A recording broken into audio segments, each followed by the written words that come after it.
श्री शिवाय नमस्तु भयम। दोस्तों, जैसा कि आप सभी लोग जानते हैं कि 20 मार्च 2026 यानी शुक्रवार को पड़ रही है चैत्र महीने की नवरात्रि द्वितीया तिथि। और दोस्तों, ये वह तिथि है जो चैत्र मास में पड़ने वाली सबसे बड़ी तिथि है, क्योंकि ये शुक्रवार के दिन पड़ रही है और इसका बहुत ही बड़ा और विशेष महत्व होता है। पूज्य गुरु जी ने कहा है कि अगर कभी भी मौका लग जाए और चैत्र महीने की द्वितीय तिथि शुक्रवार को पड़ जाए तो आप लोगों 11 चावल के दाने का उपाय तो अवश्य ही करना चाहिए। इन दोनों का संयोग बहुत ही कम आता है। इसी के साथ में गुरुजी ने अपने शिवपुराण कथा में बताया है कि इस दिन आपको 11 चावल दाने का उपाय तो आपको अवश्य ही करना चाहिए, क्योंकि ऐसा दिन पूरे साल में सिर्फ एक ही बार आता है। और दोस्तों, आप सभी लोग जानते हो कि शुक्रवार द्वितीया तिथि का अगर सबसे बड़ा कोई उपाय है तो वह 11 चावल के दाने वाला उपाय है। तो दोस्तों, इस शुक्रवार द्वितीया तिथि के दिन आप लोगों को इस 11 चावल दाने वाले उपाय को जरूर करना है। बहुत सारे लोग होंगे जिन लोगों ने इस उपाय को ना किया हो, मतलब पूरा साल निकल गया, उन्होंने किसी भी दिन इस 11 चावल के दाने वाले उपाय को ना किया हो। पर दोस्तों, आपके पास एक आखिरी मौका बचा हुआ है, जो कि 20 मार्च शुक्रवार द्वितीया तिथि के दिन है। तो इस दिन आप लोगों को इस वाले उपाय को जरूर कर लेना है। भले ही आप पूरे महीने भर इस उपाय को ना किया हो, पर अगर आपने इस चैत्र महीने की द्वितीया तिथि के दिन अगर इस वाले उपाय को कर लिया तो आपको इस उपाय को करने का वह फल मिलेगा जिसकी आपने कभी कल्पना भी नहीं करी होगी। इसीलिए आप लोग इस वाले उपाय को एक बार जरूर कर लेना है, ताकि आप लोगों के हाथ से यह मौका न जा सके और आपको इस उपाय को करने का फल मिल सके। दोस्तों, यह उपाय पंडित जी ने अपनी अभी की ही श्री शिव महापुराण की कथा में बताया है जी। इस उपाय को आज हम आपको बहुत अच्छे से समझाने वाले हैं। इस वीडियो को देखने बाद इस उपाय को समझने के लिए आपको कोई और वीडियो को देखने की जरूरत नहीं पड़ेगी। तो चलिए दोस्तों, उपाय को शुरू करते हैं। देखिए, ये इस चैत्र महीने के शुक्रवार द्वितीय तिथि के दिन ये इतना खास होता है, इतना महत्वपूर्ण होता है देखा गया है। कभी कभी बड़े बड़े पूजा पाठ अनुष्ठान से जो मनोकामना पूर्ण नहीं होते, वो चैत्र महीने के शुक्रवार द्वितीय तिथि के दिन एक छोटे से उपाय करने से ही आपकी मनोकामना पूर्ण हो जाती है। और बहुत सारे लोग इस उपाय को किया भी है और उनको इस उपाय को करने का फल भी जरूर मिला है। अगर आप लोग भी इस उपाय को करना चाहते हैं तो आप इस उपाय को पहले अच्छे से समझ लेना, सुन लेना, उसके बाद करना। आपको इस उपाय का फल जरूर मिलेगा। और इस उपाय को कर लेने से आपके घर में चाहे किसी भी प्रकार की दोहक और समस्या क्यों ना चल रही हो, आपको उसका कारण भी नहीं पता है कि भाई ये समस्या किसका कारण से चल रही है, उसका भी कुछ कारण हो सकता है, जैसे पितृदोष हो सकता है या किसी भी तरह का मंगल दोष भी हो सकता है। तो इस दिन आप लोगों को ये वाला उपाय कर लेना है। यह एक ऐसा उपाय है जिस उपाय को अगर किसी विशेष दिन पर किया जाए तो भाई उस विशेष दिन का जो है वह तो हमें मिलता ही मिलता है, पर हमने उस दिन पर इस उपाय को किया है तो हमें उससे भी बड़ा फल मिलता है, और फल बहुत जल्दी मिलता है, क्योंकि आप इस उपाय को बहुत ही बड़े और विशेष पर कर रहे हो। तो चलिए अब उपाय के बारे में बात करते हैं, लेकिन उससे पहले आप लोगों को यह जानना आवश्यक है कि आखिर ये उपाय किस समय करना है, किसको करना है और कैसे करना है। तो चलिए हम आगे आपको वीडियो में एक एक करके बता देते हैं। लेकिन उससे पहले अगर आप लोग हमारे चैनल पर पहली बार आए हैं या फिर मेरी आवाज आज पहली बार सुन रहे हैं तो हमारे चैनल वास्तविक जानकारी को सब्सक्राइब जरूर कर लेना, और इस वीडियो को करके कमेंट बॉक्स में श्री शिवाय नमस्तु भयम ओम नमः शिवाय जरूर टाइप कर देना। तो दोस्तों, इस 11 चावल के दाने वाले उपाय को हमें इस शुक्रवार द्वितीय तिथि के दिन कैसे करना है, किसको करना है, किस समय करना है और कहां पर करना है, ये सारे सवालों के जवाब आपको इस वीडियो में मिल जाएंगे। और जो ये वीडियो देखेगा भाई, उसको 11 चावल के दाने वाला उपाय जरूर करना चाहिए, क्योंकि इस दिन एक चावल के दाने का बहुत ही बड़ा और विशेष महत्व होता है। और जब बात आ जाए 11 चावल के दाने की, तो यह सोने पर सुहागा वाली बात हो जाती है और यह एक बहुत ही बड़ा उपाय हो जाता है इस शुक्रवार द्वितीय तिथि का। तो अब दोस्तों, इस 11 चावल के दाने वाले उपाय को आखिर करना किसको है, सबसे पहले हम लोग वो बात जान लेते हैं। तो देखो, घर की जो बड़ी माताएं बहनें होती हैं, उन माताओं बहनों में से कोई भी एक बड़ी माता बहन इस वाले उपाय कर सकती है। और दोस्तों, अगर आप चाहे तो अपने घर में से सभी सदस्यों को भी इस उपाय को करवा सकते हैं। अगर किसी व्यक्ति की खुद की कोई मनोकामना है, खुद की कोई दुख और परेशानी है जो कि वो अपने लिए ही करना चाहता है, इस वाले उपाय को तो वो खुद अपने लिए भी कर सकता है। बाकी अगर कोई घर में से ऐसा है जो कि अपने पूरे घर परिवार की सुख और शांति के लिए ये वाला उपाय करना चाहता है तो भाई वो भी कर सकता है, उसमें भी कोई दिक्कत वाली नहीं है। कहने का मतलब यह है कि इस उपाय को हर एक सदस्य भी कर सकता है और पूरे घर परिवार के सदस्य के लिए घर की बड़ी माताओं बहनों में से कोई एक माता बहन भी कर सकती है। माताएं बहनें अगर घर में उपस्थित ना हो या वह यह वाला उपाय ना कर पा रही हो तो फिर घर का कोई बड़ा सदस्य भी इस 11 चावल के दाने वाले उपाय को कर सकता है, चाहे फिर वह पुरुष ही क्यों ना हो, उसमें कोई भी दिक्कत वाली बात नहीं है। अब दोस्तों, इस 3 बल के दाने वाले उपाय को हमें करना कहां पर है? हमें इसे शिव जी के मंदिर में जाकर करना है। बहुत सारे लोग प्रश्न करते हैं हर एक उपाय को करते समय, क्या हम इस उपाय को घर पर कर सकते हैं? तो इस वाले उपाय को आप घर पर नहीं कर सकते हो। इस वाले उपाय को करने के लिए आपको शिव जी के मंदिर ही जाना पड़ेगा। उसके बाद में दोस्तों जो अगला प्रश्न निकल कर आता है वो ये आता है, इस उपाय को लेकर के आखिर इस उपाय को हमें किस समय करना है? सुबह के समय करना है कि शाम के समय करना है? तो देखो, इस वाले उपाय को आप लोग सुबह के समय भी कर सकते हो और शाम के समय प्रदोष काल में भी कर सकते हो।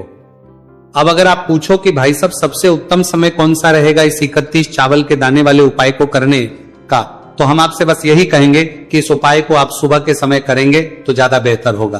बाकी अगर प्रदोष काल शाम के समय भी करेंगे तो भी अच्छा होगा, उसमें कोई भी दिक्कत वाली बात नहीं है।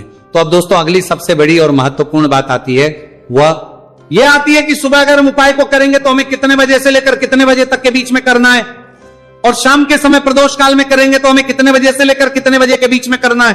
तो देखो, सुबह जितनी जल्दी हो सके आप उपाय को करने की कोशिश करना।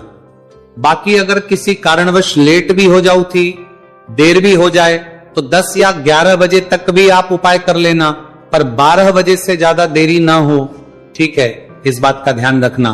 उसके बाद में दोस्तों अगर शाम के समय प्रदोष काल की बात करें, प्रदोष काल का जो समय है होता है वह शाम के 6 बजे से शुरू हो जाता है। मतलब शाम के 6 बजे से लेकर 7 बजे के बीच का जो समय होता है यह समय प्रदोष काल का समय होता है। पर अभी जो मौसम चल रहा है, इस मौसम में जो है शाम बहुत देरी से होती है, तो आप इस उपाय को 7 या 8 बजे के बीच में भी कर सकते हो। मतलब शाम के 6 बजे से 8 बजे के बीच में आप कभी भी इस वाले उपाय को कर सकते हो, उसमें कोई भी दिक्कत वाली बात नहीं है। अब दोस्तों यहां पर इस उपाय को लेकर एक और सबसे बड़ी बात यह निकल कर आती है कि इस 11 चावल के दानों को हमें लेना कहां से होता है, और हमें इस उपाय को करने के साथ में क्या और कुछ भी सामग्री ऐसी होती है जो शिव जी के मंदिर लेकर जानी पड़ रही थी।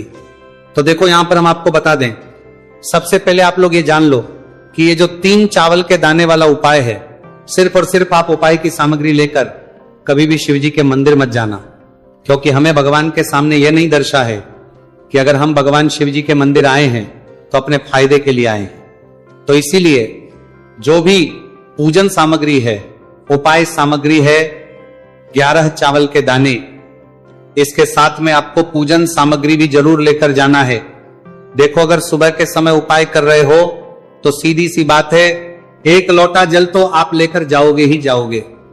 वही 1 लोटा जल अगर मिट्टी का जल हो तो बहुत अच्छा रहेगा।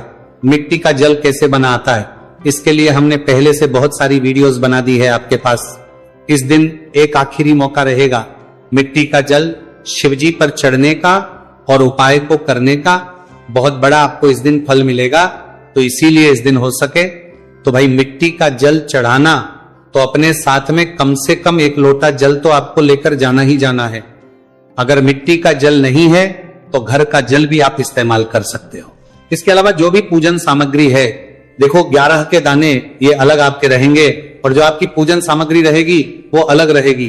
पूजन सामग्री में आप जो भी चीज लेकर जाना चाहे वो लेकर जा सकते हैं, एक बेलपत्र भी लेकर जा सकते हैं, उसमें कोई भी दिक्कत वाली बात नहीं है।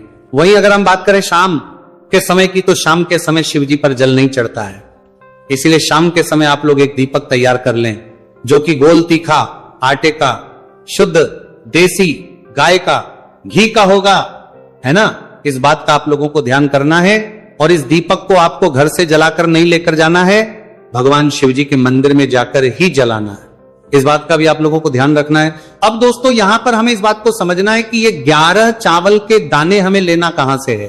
क्या हमें दुकान से लेकर आना है, या हमें अपने घर से लेना है, या कहां से लेकर आना है और कौन से चावल लेना है, क्योंकि चावल भी बहुत प्रकार के होते हैं। तो देखो इन सभी सवालों के जवाब आप लोग एक बात में सुन लो कि भाई जो उपाय है, इस उपाय में आपको ये नहीं देखना है कि भाई कौन से चावल है कौन से चावल नहीं है। बस जो भी चावल ले रहे हो वो चावल का दाना सबूत होना चाहिए, मतलब साबुत होना चाहिए, टूटा हुआ नहीं होना चाहिए, कटा पीटा नहीं होना चाहिए। ये बात आपको ध्यान रखना है। बाकी आपका चावल बासमती हो या सादा चावल हो या कोई सा भी चावल हो, उसमें कोई भी दिक्कत वाली बात नहीं है।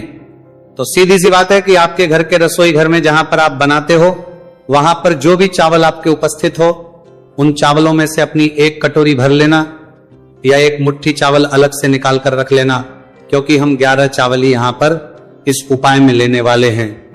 तो हमें ये चावल के दाने गिनकर निकालने पड़ेंगे। इस बात का आप लोगों को ध्यान रखना है। तो अपने उस चावल की कटोरी में से या चावल में से 11 ऐसे चावल के दाने आप लोग निकाल लो जो कि टूटे हुए ना हो, कटे पीटे ना हो, कोई दाग ना लगा हुआ हो, है ना। अच्छे साबुत चावल के दाने 31 दाने आप लोग निकाल कर रख लो और इन्हें किसी भी एक कागज की पड़िया में या किसी एक छोटी सी कटोरी में आप लोग रख लो, ताकि यह सुरक्षित रहे, आपके एक भी चावल का दाना इधर उधर ना हो और आपका उपाय भी पूरा अच्छे से हो जाए। तो भाई जैसे ही आपका उपाय की जो सामग्री है, 11 चावल के दाने ये तैयार हो जाते हैं, उसके बाद में आपको जो भी अपनी पूजन सामग्री है, सुबह समय कर रहे हो तो एक लोटा जल और एक बेलपत्र या पूजन सामग्री जो लेकर जाना चाहो उसकी भी तैयारी कर लेना। और शाम के समय जा रहे हो तो भाई अपना जो दीपक है उसे तैयार कर लेना, ठीक है। और उपाय को करते समय शुद्धता का विशेष रूप से ध्यान रखना, ठीक है। सुबह सुबह स्नान करने के बाद ही उपाय को करने की आप लोग तैयारी करना। उसके बाद अगर शाम के समय की बात करें तो शाम के समय आपको स्नान करने की जरूरत नहीं है, पर शुद्धता ध्यान रखना है।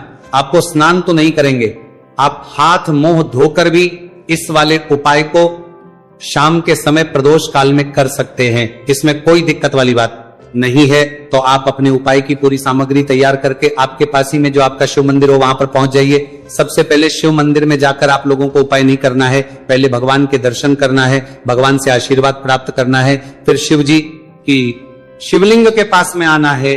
शिवलिंग के पास में आने के बाद जो पूजन सामग्री लेकर आए हुए हैं, जैसे कि सुबह गए हुए होंगे तो एक लोटा जल और जो भी पूजन सामग्री लेकर आए हैं आप उनसे भगवान शिव जी की पूजन कीजिए। सबसे पहले तो एक लोटा जल ही चढ़ेगा, फिर आपको एक बेलपत्र श्री शिवाय नमस्तु भयम का जाप करते हुए शिवलिंग पर चढ़ा देना है। उसके बाद में आपकी पूजन सामग्री चढ़ेगी।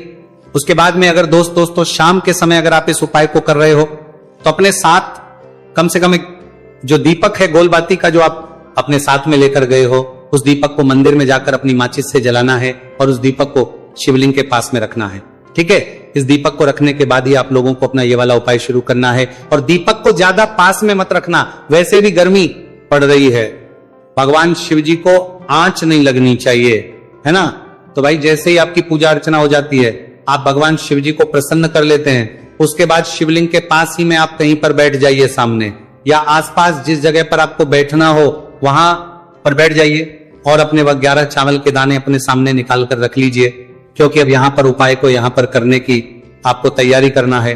और इस तरीके से जब आप उपाय करेंगे, पूजन सामग्री करने के बाद, पूजन अर्चना करने के बाद, तो आपको उपाय का फल बहुत जल्दी और बहुत होकर मिलेगा। तो अपने चावल के अपने सामने निकाल कर रख लेना। और ये जो उपाय है ये आपकी सीधे हाथ की हथेली से होगा, इसलिए इस बात का भी विशेष रूप से ध्यान रखना है। तो सीधे हाथ की हथेली का प्रयोग करके ही आप लोग अपना इस वाले उपाय को करना। अपने सामने जो भी आपके कागज की पुड़िया है उसको खोलकर रख लो, या कटोरी है तो भाई उसे अपने सामने रख लो और अपने वो 11 चावल के दाने निकाल लो, ठीक है। उसके बाद में दोस्तों अब आपको क्या करना है कि शिवलिंग आपके सामने होगी तो आपने वो 11 चावल के दाने एक एक करके जहां पर आपने बेलपत्र चढ़ाए हैं आपको शिवजी के शिवलिंग के ऊपर चढ़ाना है। कहां पर चढ़ाना है? शिवलिंग के ऊपर चढ़ाना है और कहीं पर भी नहीं चढ़ाना है। आपको अपने हथेली से तो शिवलिंग के ऊपर चढ़ाना है, भले ही फिर वो अपने आप जलाधारी पर गिर जाए, ये मतलब वहीं पर गिर जाए, उसमें कोई दिक्कत वाली बात नहीं है। पर आप चढ़ाओ शिवलिंग के ऊपर तो आपको क्या करना है, अपना पहला चावल का दाना उठाना है, श्री शिवाय नमस्तु भयम बोलना है और शिवलिंग पर चढ़ देना है। इसी तरीके दूसरा चावल का दाना उठा है, शिवलिंग पर चढ़ना है और मंत्र बोल देना है, और फिर तीसरा चावल का दाना उठाना है, श्री शिवाय नमस्तु भयम बोलना है और चढ़ देना है। इसी प्रकार से आपको पूरे 11 चावल के दाने एक एक करके शिव जी के शिवलिंग के ऊपर चढ़ाना है और भगवान से प्रार्थना करते जाना है। मतलब प्रार्थना तो आपको आखिरी में करना है, पर हर एक चावल के दाने को चढ़ाते समय श्री शिवाय नमस्तु भयम जरूर बोलना है। उसके ही में यह चावल का दाना शिवलिंग के ऊपर आपको चढ़ाना है। जैसे ही आपके 11 चावल के दाने शिवलिंग के ऊपर चढ़ते हैं तो भाई उसके बाद में आपको क्या करना है, भगवान से अपनी मनोकामना बोलना है। मनोकामना भी कब बोलना है, जब आपका 11 चावल का दाना आपके सीधे हाथ की हथेली में हो और आप उसे चढ़ाने के लिए जा रहे हो। श्री शिवाय नमस्तु भयम बोलकर उस आखिरी चावल के दाने को शिवलिंग के ऊपर चढ़ा देना।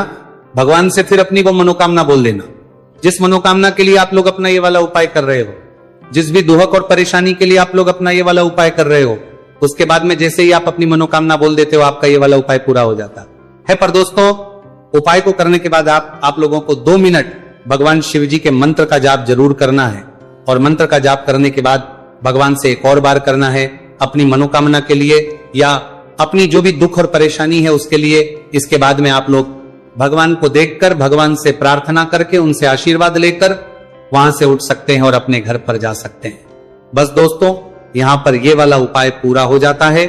इस तरीके से जो भी व्यक्ति छोटी छोटी छी का ध्यान रखते हुए इस 11 चावल के दाने वाले उपाय को करेगा, निश्चित सी बात है उसे उसकी मनोकामना पूरी होगी और जो भी दुख और परेशानी है वो भी बहुत ही जल्दी दूर होंगे। तो दोस्तों, ये थे पूज्य गुरु जी द्वारा बताए गए कुछ बहुत ही खास उपाय। अगर आपको जानकारी अच्छी लगी हो तो वीडियो लाइक करिएगा। मिलते हैं फिर एक नए वीडियो के साथ। श्री शिवाय नमस्तु भयम।